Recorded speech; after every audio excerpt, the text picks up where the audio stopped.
মা লিহাযাল কিতাব লা ইউগাদিরু সাগীরাতান ওয়ালা কাবীরাতান ইল্লা আহসাহা ওয়া ওয়াজাদু মা আমিলু হাদিরা ওয়ালা ইয়াযলিমু রাব্বুকা আহাদা।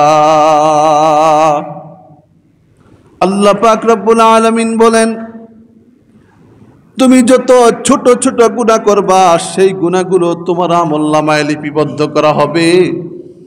তুমি যত ছোট ছোট নেক কাজ করবা সেটাও তোমার আমলনামায় লিপিবদ্ধ করা হবে। এবং অনেক মানুষ এমন থাকবে ছোট্ট একটা গুনাহ বেশি হওয়ার কারণে জাহান্নামে চলে যাবে।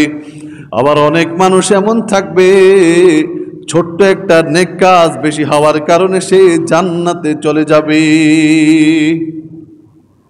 এই জন্য আল্লাহর হাবিব বলেছেন, যে ব্যক্তির অন্তরে সরিষার দানা পরিমাণ অহংকার থাকবে সে কোনো দিন জান্নাতে প্রবেশ করবে না।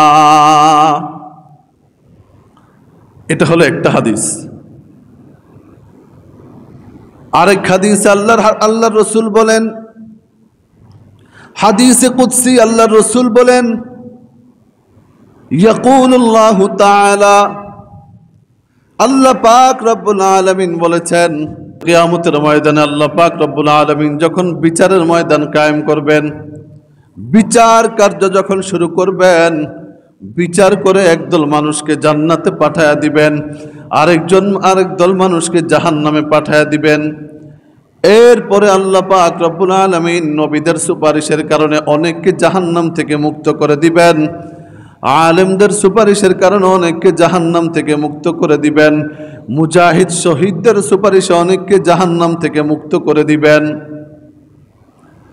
এই ব্যাপারে হাদিস বলতে গিয়ে আল্লাহর রাসূল বলেন, আল্লাহ পাক রব্বুল আলামিন সেই দিন কঠিন কিয়ামতের ময়দানে জাহান্নামীদেরকে জান্নাতে নেয়ার জন্য একটা মেজারমেন্ট, একটা মাপকাঠি নির্ধারণ করবেন।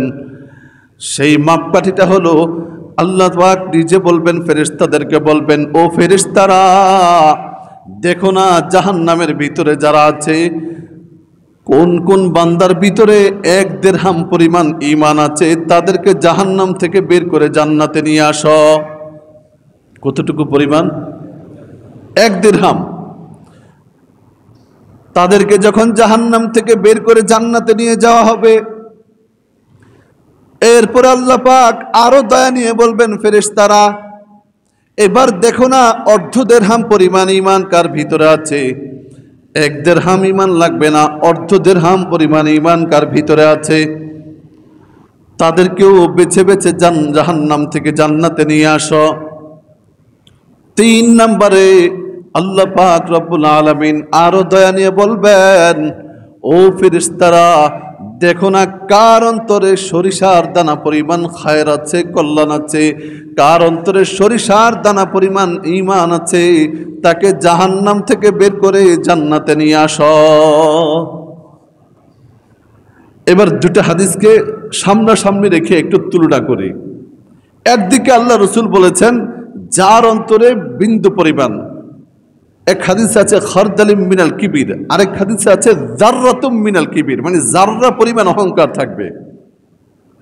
জাররা পরিমাণ অহংকার, জাররা কাকে বলে?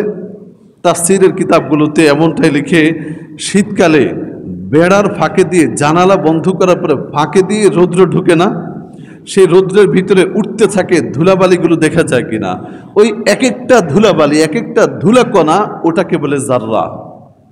আল্লাহ রাসূল বলেন জাররা পরিমাণ অহংকার যার ভিতরে থাকবে সে জান্নাতে ঢুকবে না। আবার আরেক দিকে বলছে যার ভিতরে জাররা পরিমাণ, সরিষার দানা পরিমাণ ঈমান থাকবে, তাকে কি করো? জাহান্নাম থেকে বের করে জান্নাতে নিয়ে আসো।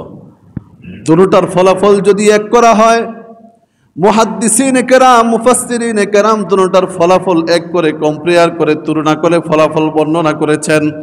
ও দুনিয়ার মুসলমান, যদি কারো ভিতরে বিন্দু পরিমাণ অহংকার থাকে তাহলে তার নামাজ কোনো উপকারে আসবে না। কারো ভিতরে যদি সরিষার দানা পরিমাণ, জাররা পরিমাণ অহংকার থাকে, তাহলে তার রোজা, হজ, যাকাত কোনো কিছু তার কোনো উপকারে আসবে না। বিন্দু পরিমাণ অহংকার থাকার কারণে আমলনামা ভর্তি সওয়াব থাকার পরেও আল্লাহ বলবেন সোজা জাহান্নামে চলে যাও। অপরদিকে যদি তার আমলনামায় আহামরি কোনো সওয়াব নাই, আহামরি কোনো ইবাদত নাই, ফরজিয়ত আদায় করেছে আর অহংকার মুক্ত জীবন গড়েছে, এই লোকটার ভিতরে যদি যাররা পরিমাণ ঈমান থাকে তাহলে তাকে আল্লাহ তার গুনাহ মাফ করায়া জান্নাতে নিয়ে যাবেন।